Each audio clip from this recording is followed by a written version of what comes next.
विस्तार बता रहे हैं दोनों। कहते संसार में कुछ नहीं था, जल ही जल था, उसमें ब्रह्मा जी का जन्म हुआ नाभि से, और ब्रह्मा जी के बाद भगवान ने कहा जाओ सृष्टि का विस्तार करो। ब्रह्मा जी ने सृष्टि का विस्तार किया। सबसे पहले सनक, सनंदन, सनातन, सनत कुमार 4 भाई उत्पन्न हुए। भगवान ने कहा जाओ सृष्टि विस्तार करो, उन्होंने मना कर दिया। ब्रह्मा जी को गुस्सा आई, बाप की बात नहीं मानते, जाओ मैं श्राप देता हूं, तुम 5 वर्ष के ही रहना, बढ़ोगे ही नहीं। सनत कुमार ने कहा और बढ़िया रहा, जब बढ़ेंगे तो कपड़े लत्ते पहनने पड़ेंगे, जब 5 से कम रहेंगे तो कपड़ों को भी झंझट खत्म। इसलिए पूर्वजा नाम अपनी पूर्वजा, पूर्वजों के भी पूर्वज है सनत कुमार। और चारों भाई निरंतर कथा सुनते रहते, एक भाई कथा कहता 3 सुनते, जब एक थक जाता तो दूसरा कहता 3 फिर सुनते, निरंतर भगवान की कथा में रहते हैं। ब्रह्मा जी को क्रोध आया तो भ्रूमध्य से एक रुद्र का जन्म हुआ, जिसको हम भगवान शंकर कहते हैं। भागवत के अनुसार भगवान शिव का जन्म ब्रह्मा जी की नाभि भौं से मध्य से हुआ है। कहा तुम विस्तार करो। शंकर जी ने भूत प्रेत की रचना की। ब्रह्मा जी समझ गए कि तुम सृष्टि विस्तार के देवता नहीं, तुम सृष्टि संहार के देवता हो, इसलिए जाओ तुम भजन करो। तो शंकर जी निकल गए। इधर भगवान ब्रह्मा जी ने सोचा क्या किया है, तो भगवान की प्रेरणा से मनु और शत्रुपा का जन्म हुआ है। और मनु महाराज जी की 3 पुत्री हुई हैं, आकुति, देवहूति, प्रसूति। और महाराज 2 पुत्र हुए हैं, प्रियव्रत और उत्तानपाद। ये 2 पुत्र हुए हैं। इससे सृष्टि का विस्तार हुआ है। मनु महाराज के वंश में हम, मनु महाराज के वंशज हम हैं, इसलिए हम लोग मानव कहलाए। तो आज लोग मनुस्मृति को जला रहे हैं, दुर्भाग्य देखो। अरे भाई, आपको मनुस्मृति ग्रंथ ना होता, मनुस्मृति ना होता, ये मनुस्मृति किसने बनाई? मनु महाराज ने। और हमारे पूर्वज कौन है? मनु महाराज।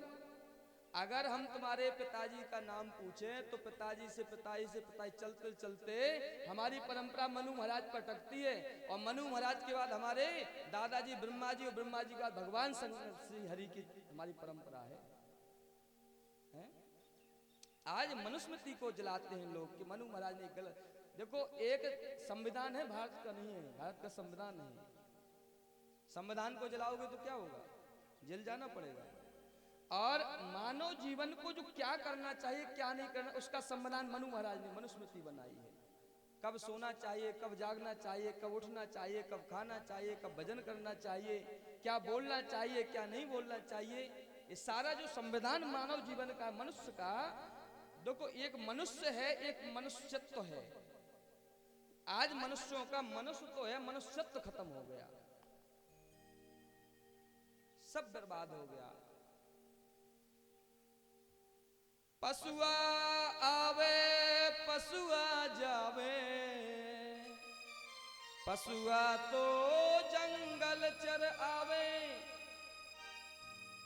मनुष्य पशुआ उद्यम कर खावे, और पशुआ तो जंगल चर आवे। अंतर कितना है? हम उद्यम करके खा रहे हैं, वो जंगल चर के आ रहा है। इसलिए अगर जीवन में धर्म नहीं है तो मनुष्य होता भी पशुवत जीवन जी रहा है, पशुओं की तरह जी रहा है। केवल उसका भोजन और हमारा शयन, 2 ही कार्य हैं उसके जीवन के, लक्ष्य 2 ही हैं। इसलिए मनु महाराज ने जो मनुस्मृति ग्रंथ बनाया, उसको बनाने के बाद मनु महाराज उदास हो गए। अरे, जो ग्रंथ मैंने लिखा है इसका पालन करने वाला कोई नहीं होगा, कोई संसार में पालन नहीं करेगा, इस ग्रंथ का क्या होगा? तो भगवान से नहीं रहा गया। भगवान ने कहा चिंता मत करो, तुमने ग्रंथ बनाया है, मैं भले ही राम अवतार लेकर के आऊंगा और मैं सविधि इसका पालन करके मैं दिखाऊंगा। तो भगवान राम रघुवंश में उत्पन्न हुए और सारी मनुस्मृति के आदर्शों पर चलकर राम जी ने उसको चल के दिखाया है। इसलिए राम को कहते हैं रामो विग्रहवान धर्मः। राम धर्म के साक्षात विग्रह हैं। रामो विग्रहवान धर्मः। इसलिए है हम मानव कहलाए। और मनु महाराज जी के पुत्री हैं जो आकुति, देवहूति और प्रसूति। आकुति रुचि नाम के प्रजापति को ब्याही गई,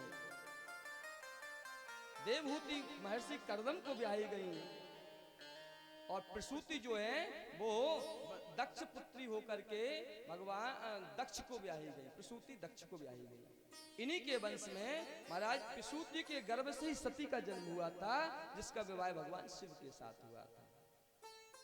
कहते हैं एक यहां मध्यम पुत्री का पहले चरित्र कहा है। आकुति से रुचि नाम के प्रजापति से ब्याही, इनके वंश में यज्ञ भगवान का जन्म हुआ है। यज्ञ और दक्षिणा इन दोनों का विवाह हुआ है। इसलिए महाराज यज्ञ हो और बिना दक्षिणा चढ़ाए महाराज यज्ञ की पूर्णता नहीं होती है। इसलिए चाहे सत्यनारायण की कथा हो, चाहे विवाह हो, चाहे पूजा पाठ हो, दक्षिणा कब चढ़ाते हो? अंत में। साध गुंड्यार्थे द्रव्य दक्षिणाम समर्पयामि, सारी पूजा की जो अवशेष वस्तु रहेगी वो दक्षिणा चढ़ाने से उसकी पूर्ति हो जाती है। यज्ञ की पत्नी का नाम है दक्षिणा और अग्निदेव की पत्नी का नाम है क्या है? स्वाहा। इसलिए जब हवन करते हैं तो स्वाहा स्वाहा। यज्ञ देव की पत्नी का नाम है स्वाहा और अग्नि देवता की पत्नी का नाम है स्वाहा और यज्ञ नारायण की पत्नी का नाम है दक्षिणा। इसलिए महाराज यज्ञ जो है बिना दक्षिणा के नहीं होता और अग्नि में हवन बिना स्वाहा के नहीं होता। दोनों की जरूरत है। और महाराज तीसरी और जरूरत है एक और, वो आप लोग जरूरत पूरी नहीं कर पाते हो। कई लोग करते हैं, कई लोग नहीं करते। बोले स्वाहा तो हो लेकिन ब्राह्मणों की फिर आहा भी होनी चाहिए। ब्राह्मण की आहा नहीं हुई और ब्राह्मण को दक्षिणा भोजन ना मिला तो स्वाहा से फिर क्या घंटे कुछ नहीं मिलेगा है। इसलिए ब्राह्मण की आहा भी होनी चाहिए। तो यहाँ जो आकुति से रुचि नाम के प्रजापति से यज्ञ और दक्षिणा का जन्म हुआ, इनका दोनों का विवाह हुआ है। कहते हैं महाराज एक समय की बात है, महर्षि कर्दम भजन कर रहे थे और भजन करते करते भगवान सामने प्रकट हो गए। भैया भगवान का भजन कर रहे थे और भगवान सामने आ गए और भगवान का कैसा दिव्य दर्शन है। आहा। किरीटनम कुंडलिनम शंख चक्र गदाधरम श्वेतोल्पलकीलनकम मनस्पर्शाक्ष्मिते क्षणम। भगवान दिव्य स्वरूप में प्रकट हो गए, शंख चक्र गदा पद्म धारण करने वाले, बनमाला पहनने वाले। जिनका भजन कर रहे वह अंदर बैठा है लेकिन वही भगवान बाहर बैठा है। आंख खोली, भगवान ने कहा महाराज महर्षि कर्दम मैं तुमको प्रणाम करता हूँ, आप विवाह कर लीजिए। क्या है? भगवान ने कहा आप विवाह करिएगा। बोले आप महाराज मैं विवाह नहीं करूंगा। बोले नहीं नहीं आपको करना पड़ेगा। भगवान ने कहा, महर्षि ने कहा मैं विवाह नहीं करूंगा। बोले मेरी इच्छा है तुम विवाह करो, मेरी इच्छा है। बोले आपकी इच्छा क्यों है? कर्दम सिंह ने कहा आपकी इतनी इच्छा क्यों है? बोले हम आपको अपना मैं आपको अपना बाप बनाना चाहता हूँ, आपका बेटा बन के आना चाहता हूँ। भगवान ऐसी दिव्य आत्मा को खोज रहे, ऐसे भजनानंदी संत को खोज रहे हैं, बाप बनाने के लिए भगवान बैठे हैं। कोई ऐसा महात्मा तो मिले जिसको भगवान जिसके घर आ जाए। आज भगवान कर्दम महर्षि के पास पहुंचे और बोले मैं आपको अपना पिताजी बनाना चाहता हूं, मेरी इच्छा है। तो भगवान ने जैसे कहा तो कर्दम ऋषि ने कहा कि अगर आपकी इच्छा है तो कोई बात नहीं, विवाह कर लेंगे, लेकिन हमको पुत्री देगा कौन? विवाह होगा कैसे? दाढ़ी पक गई है, बूढ़ा हो गया हूँ, चेहरा कुछ अच्छा नहीं है। भगवान ने कहा चिंता मत करो, सब व्यवस्था करके आया हूँ। आज से मनु महाराज अपनी पुत्री को लेके आएंगे, मध्यम पुत्री देवहूति को। विवाह कर लेना, मना मत करना। कर्दम ऋषि ने कहा प्रभु जब आप कहते तो नहीं करेंगे, और विवाह हो गया। विवाह होकर के चले गए हैं। आहा कैसी अद्भुत कथाएं हैं भैया। विवाह होने के बाद तुरंत महर्षि कर्दम समाधि में चले गए थे। पढ़िए शास्त्र को, ग्रंथ को उठा के पढ़िए। हजारों वर्षों तक तपस्या करते रहे और जिस कन्या जो राजा की पुत्री मनु महाराज की पुत्री थी, महाराज ब्रह्मा जी की नातन थी, है ब्रह्मा जी की नातन, और भगवान की, ब्रह्मा जी भगवान के बेटा है ना, है? तो भगवान का भी संबंध था। अब नातन से ऊपर एक रिश्ता और होता है, वो हमें नहीं आ रहा है। अब रिश्ते सब नष्ट हो रहे हैं तो आगे बचना ही नहीं है, तो अभी से भूल गए। तो वह कोमलांगी सुकोमला थी, इतनी दिव्य सुंदर थी, राजा की मनु महाराज की पुत्री थी। पति से ऐसे से विवाह हुआ कि वो समाधि में चला गया। ईमानदारी से आप सब लोग बताना, आप जिससे आप किसी का विवाह हो और वो बाबा जी बन जाए तो बताओ कन्या क्या करेगी? पहले तो घर जाके पिता में 2 डंडे जमाएगी, तुम्हें बुद्धि खराब हो गई थी, ऐसे से विवाह क्यों कराया जो बाबा बनने को तैयार था। और दूसरा, अगर वो कहीं बाबा जी मिल गए ना तो कन्या उसका सिर फोड़े बिना नहीं मानेगी। अगर तुमको बाबा ही बनना था तो ये सर पे मोर क्यों रखाया था, क्यों विवाह किया था, क्यों किया था? हजारों वर्ष ये हमारे भारतवर्ष की नारी, ये हमारा भारतवर्ष। आज तो महाराज पश्चात कल्चर ने सब नाश कर दिया, ऐसी दुर्दशा कर दी। अंग्रेज जब इस देश से जा रहे थे तो अंग्रेज ने जाते जाते कह दिया था कि हम जा तो रहे, हम आज हमारे देश की संस्कार संस्कृति और महाराज संस्कार संस्कृति का नष्ट हो गया, संस्कार संस्कृति और शिक्षा का विनाश हो गया। अंग्रेज जाते जाते ऐसे बीज बो गए थे कि महाराज सब धूल मिट्टी हो गया, पश्चात कल्चर में सब बह गया। आज कोई नारी ऐसा करने को तैयार है? ये है भारतवर्ष की नारी, वर्षों तक उस पति का इंतजार करती, कभी तो हमारे पतिदेव आंख खोलेंगे। कोई बात नहीं, अगर मेरे भाग्य में यही सौभाग्य लिखा था तो मैं इसको भी स्वीकार करूंगी। ये है हमारा भारतवर्ष। इसलिए आज जो विवाह हो रहे हैं बंदैया जी, लोग नाम दे रहे प्रेम विवाह है। भैया प्रेम है तो विवाह की फिर संबोधन का क्या तात्पर्य है? आज प्रेम विवाह हो रहे हैं तब भी महाराज तलाकें हो रही हैं, प्रेम विवाह की तलाक कागज कंप्लीट हो रहे हैं। और जितने महाराज विवाह आज के हो रहे हैं वो सारे गृहस्थाश्रम चल भी नहीं रहे, सब चौपट है, कोई गृहस्थाश्रम ठीक नहीं चल रहा।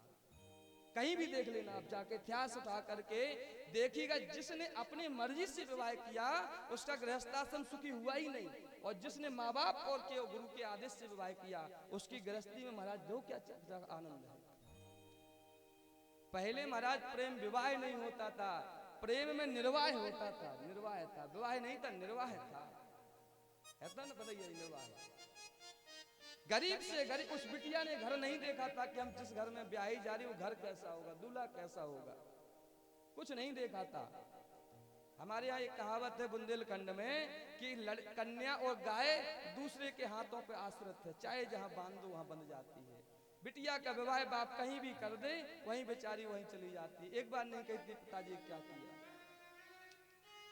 आज पुत्री खुद अपनी आंखों से उस लड़के को देख रही है, फिर क्यों निर्वाह नहीं हो रहा बताइए? खुद आंखों से चयन कर रही, खुद अपनी मर्जी से उससे विवाह कर रही, फिर भी जीवन नहीं कट रहा, जीवन दुर्भाग्यपूर्ण है। आज करदम महर्षि महाराज वर्षों की तपस्या में लीन है, देवहूति घर से बाहर नहीं निकली। ये भारतवर्ष महाराज, हमारा भारतवर्ष में हम विश्व गुरु थे।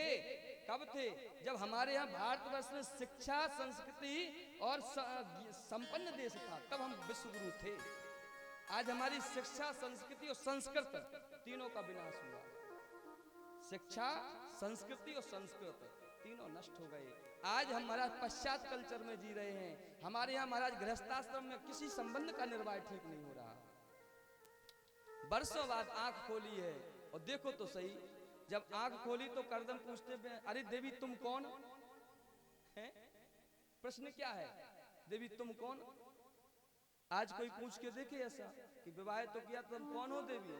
तो गाल में खींच के मारेगी कि याद करो दूल्हा बन के घोड़े पे बैठ के गए थे, वही है जिसको ब्याह के लिए आए थे।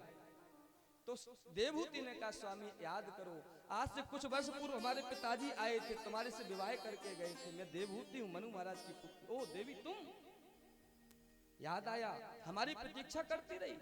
बोले भगवान, जब हम तो बाणी से भी जिसको अपना पति मान लेते हैं उसके जीवन वर्ष उसका साथ देते हैं, और आपके साथ तो मैंने अग्नि को साक्षी मान के साथ परिक्रमा दी है, आपको कैसे मैं छोड़ सकती हूँ?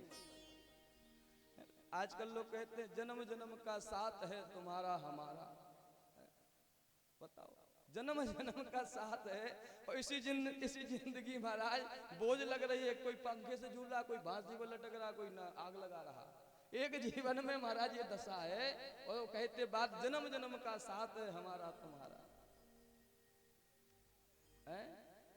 महाराज देवहूति मैया ने जब यह बात पूछी है, कही है, तो भगवान करदम सिंह ने तपस्या के बल से कहा देवी वरदान मांग लो, क्या चाहती हो? बोले एक पत्नी को अपने पति से किस वस्तु की चाह होती, आप ही समझ जाइए। करदम महर्षि ने अपनी तपस्या के प्रभाव से द्विभूति मैया को 16 वर्ष का कर दिया और खुद 18 वर्ष के हो गए। आज तक आयु ट्रांसफर करने वाला विज्ञान हो ऐसा बताओ, कोई वैज्ञानिक है कोई आयु ट्रांसफर कर सकता है? आज महाराज जो वृद्धावस्था थी और भजन के प्रताप से महाराज युवा बन गए और युवा बनने के बाद हजारों वर्षों तक विहार किया है।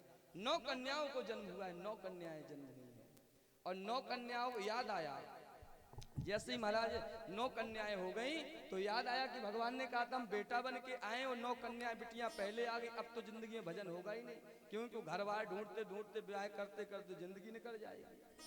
वैराग्य हो गया है ना। हो ये ना विषय विराग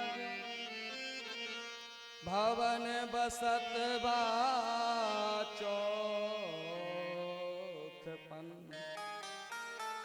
हृदय बहुत दुख लाग जन्म गयो हरि भगति। आपको किसी को वैराग हुआ ऐसा? परिवार में इतना समय दे दिया, आज तक वैराग हुआ आपको?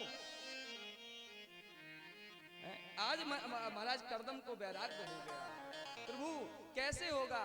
भगवान ने कहा चिंता मत करो, चिंता मत करो, कितना पवित्र कुल है। आहा, पहले विवाह में क्या देखा जाता था? कुल देखा जाता था। और महाराज कुल अकेला नहीं देखा जाता, माँ का कुल, मामा का कुल देखा जाता है। कुल पवित्र है कि नहीं है? विवाह में 5 चीजें देखी जाती थी। पहले कुल, फिर उसके रिश्तेदार कैसे हैं, उसका सामाजिक व्यवहारिक जगत कैसा है, और फिर देखा जाता था कि लड़का कुछ है, रूपवान है कि नहीं। तीसरा, चौथा देखा जाता था घर में कुछ जीवन यापन के लिए साधन है कि नहीं है? और तब 5वें समधि बनते थे। समधि, समधि किसको कहते हैं? समधि का तात्पर्य सम माने होते बराबर और धी माने होती बुद्धि। जिस दोनों की बराबर की बुद्धि हो, दोनों के विचार एक हो, उसको कहते हैं समधि।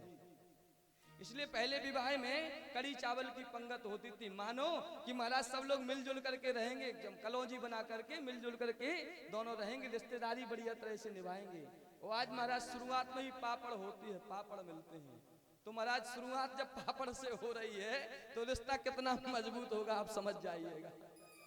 जहां कचौड़ी पूरी से रिश्ते की शुरुआत हो वो महाराज रिश्ता निभेगा। वैराग्य हो गया। भगवान ने कहा चिंता मत करो। भगवान ने कहा चिंता मत करो। एक दिन में, एक मुहूर्त में 9 कन्याओं का विवाह 9 ऋषि को भी ब्याही गई और इतना कुल पवित्र है। सती अनुसुईया, बाप ने भगवान को बेटा बनाया। बाप ने, करदम महर्षि ने कपिल भगवान को अपना बेटा, कपिल अवतार है, कपिल भगवान को बेटा बनाया। और करदम की पुत्री ने ब्रह्मा विष्णु महेश तीनों को भी अपने आंगन में नंगा घुमा दिया, बेटा बना लिया है। सती अनुसुईया का चरित्र आप सब जानते हैं। ये महाराज कुल। सती अनुसुईया ने ब्रह्मा विष्णु महेश को अपने, अरे मैया ने डार दियो पलना, अरे मैया ने डार दियो पलना, खेल रहे तीनों देव ललना। मैया ने डार दियो पलना, खेल रहे तीनों देव ललना। मैया ने डार दियो पलना, खेल रहे तीनों देव ललना। मैया ने डार दियो पलना, खेल रहे तीनों देव ललना। तीनों देव ललना, हाँ तीनों देव ललना। तीनों देव ललना, हाँ तीनों देव ललना। मैया ने डार दियो पलना, हाँ खेल रहे तीनों देव ललना। मैया ने डार दियो पलना, हाँ खेल रहे तीन देव। आज महाराज ब्रह्मा विष्णु महेश तीनों को मैया ने अपना बेटा बना दिया। और महाराज आज